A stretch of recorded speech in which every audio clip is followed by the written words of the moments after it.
বিরাট কোহলির পা ছুঁয়ে মহাবিপাকে সেই ফ্যানবয়। এখন তার দিন কাটছে শ্রীঘরে। কি সাজা হতে পারে তার জানলে অবাক হবেন।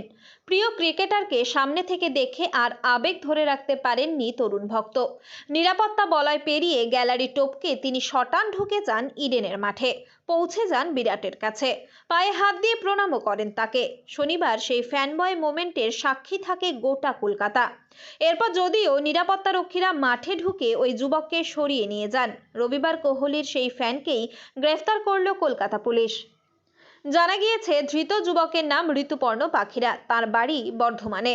নিরাপত্তা বলয় উপেক্ষা করে খেলা চলাকালীন মাঠে ঢুকে পড়ার অপরাধে যুবককে গ্রেফতার করেছে ময়দান থানার পুলিশ। তার বিরুদ্ধে ভারতীয় ন্যায় সংহিতার 329 নম্বর ধারায় অপরাধমূলক অনুপ্রবেশের মামলা রুজু হয়েছে। তবে গ্রেফতার হয়েও ঋতুপর্ণ পাখিরা বুঝিয়ে দিয়েছেন তিনি বিরাট কোহলির জাবরা ফ্যান। প্রিজন ভ্যান থেকে তাকে চিৎকার করে বলতে শোনা যায়, বিরাট আমার ভগবান, ওর জন্য সব করতে পারি। তবে নিয়ম উপেক্ষা করায় কোনোভাবেই এই কোহলি ফ্যানকে রেয়াত করেনি পুলিশ।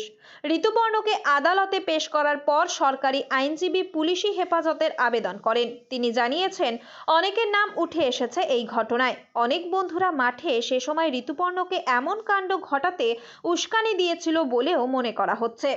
ঋতুপর্ণর পর অন্যরাও ঠিক একইভাবে মাঠে ঢোকার পরিকল্পনা করেছিল। ভবিষ্যতে এমন কাণ্ড আবার ঘটতে পারে বলে আশঙ্কা করেন আইনজীবী। খেলোয়াড়দের জীবনে ঝুঁকি হতে পারে বলেও আদালতে উল্লেখ করেন তিনি। সব শুনে বিচারক একদিনের পুলিশ হেফাজতের নির্দেশ দেন।